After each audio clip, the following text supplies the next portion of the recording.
waiting outside, they can't get in. Kommen Sie rein, kommen Sie rein. Es ist geheizt. Sie dürfen, Sie dürfen.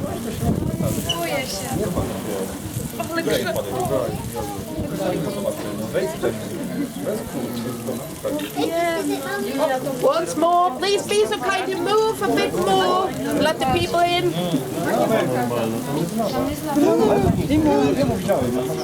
¿Dónde vas?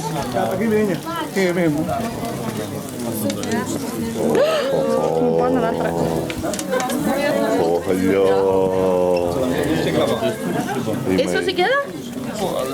Sí. Okay. Okay.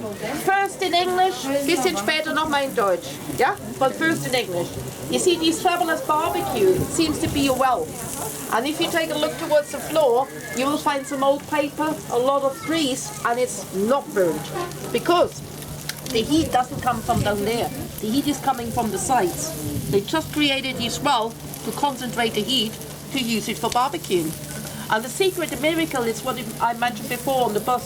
There's a magma chamber beneath the island of Lanzarote, some 4 or 5 kilometers from the surface. You'd find this big-sized hole, what they call a magma chamber or hotspot.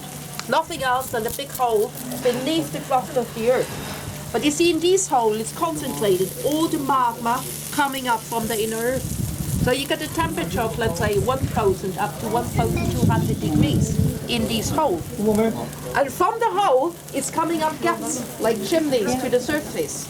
And if you imagine there's a point on the surface where more than one of these gaps meet in the same point on the surface, of course it concentrates all the heat into the same point. And that's what we saw outside with the demonstrations. The heat always concentrated in one point only. It's only where these gaps is coming up to meet in the same point on the surface. Another important information is concerning the categories of volcanoes. What we got here on the Canary Islands, partially, it's what they call a Hawaiian volcano. Important, because the Hawaiian volcano doesn't produce such a high amount of gas. You can't do what you see here, let's say, with an Italian volcano, for example, because all the Italian volcanoes, they got a real high amount of gas. So that would be simply too dangerous, because with bad luck, it could even explode the barbecue. And you see here, it's only coming up heat without any gas.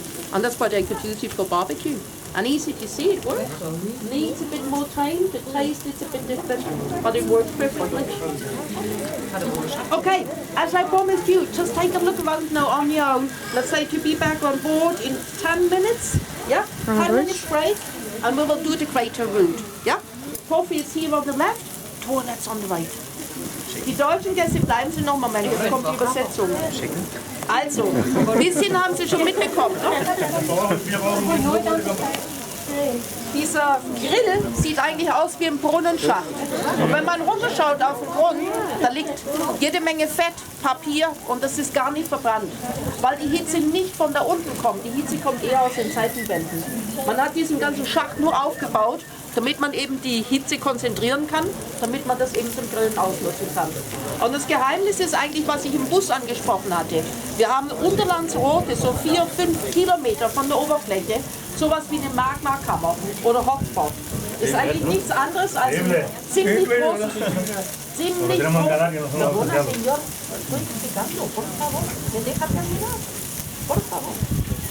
also ein ziemlich großes Loch unter der Erdkruste, 4-5 Kilometer, und da sammelt sich die Magma, die aus dem Erdinneren nach oben steigt. Das heißt, Sie haben in der Kammer, in diesem Loch, eine Temperatur von 1000 bis 1200 Grad. Von dieser Kammer aus gesehen, vom Loch aus gesehen, gehen dann Risse durch die Erdkruste nach oben. Und die zufällig im gleichen Punkt an der Oberfläche ankommen, da konzentriert sich natürlich die Hitze in einem Punkt. Und genau das hat man draußen gesehen mit den Demonstrationen. Die Hitze immer in einem Punkt, jetzt einfach, wo diese Risse per Zufall an der Oberfläche zusammentreffen. Was noch wichtig ist, da geht es um die Kategorien der Vulkane. Wir haben hier auf den Kanaren zum Teil, was man hawaiianische Vulkane nennt. Wichtig, weil diese Hawaii-Vulkane von Haus aus ganz wenig Gasanteil haben. Sie könnten nie im Leben machen, was Sie hier sehen, mit dem italienischen Vulkan zum Beispiel. Alle italienischen Vulkane haben ganz im Gegenteil einen sehr hohen Gasanteil. Wäre viel zu gefährlich. Denn wenn es dumm hergeht, fliegt Ihnen so ein Grill um die Ohren. Das geht hier wirklich nur, weil es die reine Wärme ist, die da aufsteigt, ohne gar keinen Fall. Und Sie sehen, es funktioniert. Braucht ein bisschen mehr Zeit. Der Geschmack ist ein bisschen anders, aber es funktioniert. Okay, den Engländern hatte ich gesagt, 10 Minuten Pause ist für Sie genauso. Von jetzt ab, gleich ist recht für alle. 10 Minuten, dann treffen wir uns im Bus und dann fahren wir die Garte Route. Okay?